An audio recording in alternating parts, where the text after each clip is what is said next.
What's up, guys? I want to thank you for checking out this video. I think that you're going to learn a lot here. This is a topic that a lot of people don't think about in the very beginning because they've been thinking about it for so long and they've known what they wanted to do for so long that when it comes time to actually put it together, they just move ahead without thinking about this very important part. So I don't want to waste a lot of time, put a lot of fluff. Let's just get right into it and talk about the very first thing that you need to be thinking about when you're starting to develop your concept. This part here is highly important to customer experience, and customer experience is literally the one thing that determines 99, well, I won't put a percentage on it, but it determines a lot of the percentage of who's successful and who's not. And that is the speed of your service. Okay. So what I mean by the speed of your service is when people come up to your truck, there's a different psychology that goes into it than, say, if they went to sit down at a full service restaurant and had a server and the whole thing. When people come up to your food truck, they're trying to get their food and go and eat and enjoy it. They want to support you. They want to try your stuff. They people love food trucks. We all know that. And they want to enjoy it. But one thing that they don't want to do is stand there for a very long time. So what you're actually serving plays a huge role in how long they're standing there. So before you decide on what you actually want to sell on your food truck, you need to decide, is this something that can be efficiently sold in a fast amount of time? One of my rules that I explain to a lot of my students is for every 1 minute a person waits, it feels like 5 minutes. And if you think about that, that's mainly because a food truck comes under the same type of microscope as almost like a fast food line. If you pull up to McDonald's, you're not going to McDonald's because you want to sit and wait for 20 minutes to get your burger and fries. You're pulling up to McDonald's to be in and out in a decent amount of time, get your food because you want quick food, because you're busy doing something else and you don't want to sit down, you don't have time. So you want to be in and out. Well, that same mentality happens at food trucks. People want to come, they want to order, they want to get their food, they want to go. The majority of the time, people are on some sort of break. Like say you're serving in the afternoon. Well, I might be on my lunch break, and the amount of time it took me to actually get to your truck might have taken 10 or 15 minutes. Well, some people only have 30 minutes on their lunch break if they're driving somewhere, and then, some people have an hour, some people, everybody's different, but the majority of people are on a crunch during lunch service, so they want to be in and out. If you're serving something that takes a while, you're going to have a lot of upset people because they don't want to stand in that line or stand on the other side of the truck waiting on their food to come out the window. They want to get it and go. All that plays a role in customer experience. And I'm going to do a deep dive into customer experience on a later video because there's a bunch of different facets to it.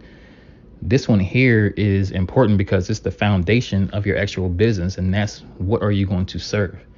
One example that I always give as far as this goes is, let's say that you want to sell burgers, right? Well, burgers are tough because unless you sell all your burgers at one temp, and everybody likes to temper their burgers. Some people go well done, some people go medium, some people go rare. Everybody likes their burger the way they like their burger. If you sell it by temp, made to order, it's going to take a while. And those people understand that you're cooking it to their temp, but their patience runs out eventually. So they'll wait 5-6 minutes for it, but then after that 1 minute starts to feel like 5, and those things usually turn into reviews that are not in your favor.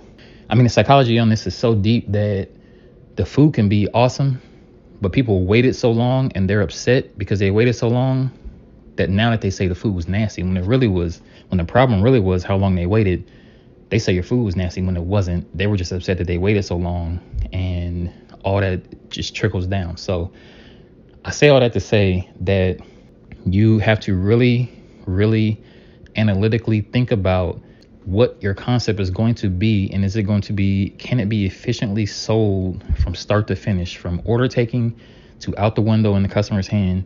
Can that be efficiently done quickly? I won't put a time frame on it because it's just hard to say.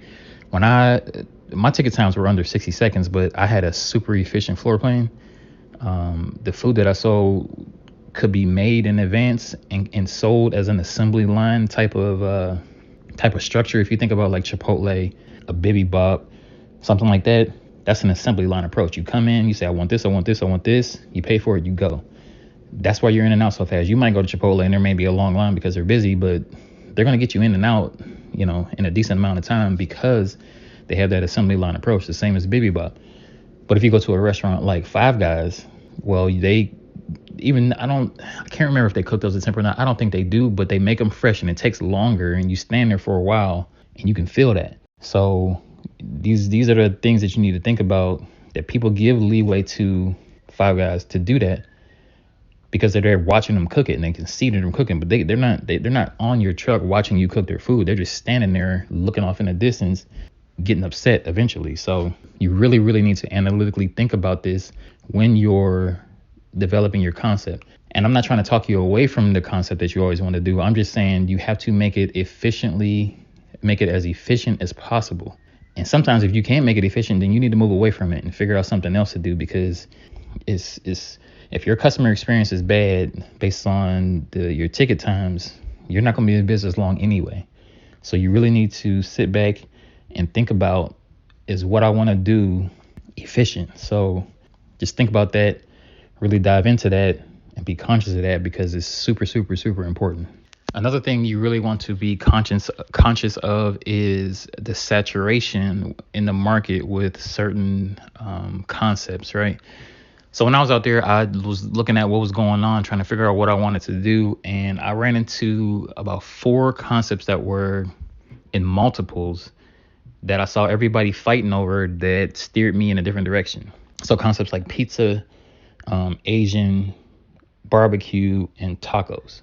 And actually make it 5, because hot dogs, if you have a cart, hot dogs really run through carts. So if you have a cart, you'll see a lot of hot dogs and stuff like that. But so if that is something that you want to do, those 4 or 5, it's something that you're really sold out on, that's fine. But you need to figure out some sort of unique way to make it your own versus it just being run of the mill pizza, Asian, barbecue, tacos. You need to have some sort of twist on it that makes it unique to you.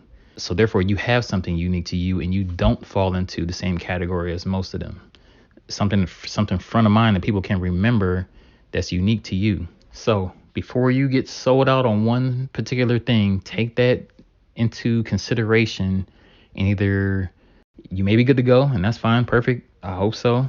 If you're not, tweak it to where it needs to be that's unique to you.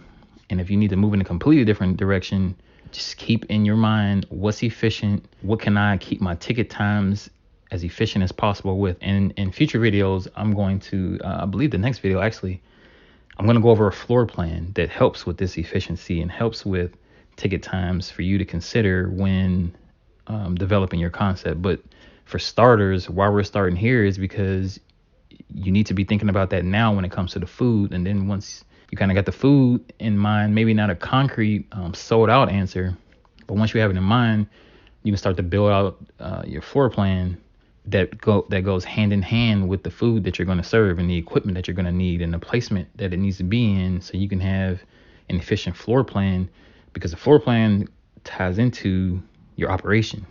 I won't go too deep into it because that's the next video, but just consider that, think about that, and let's keep moving forward.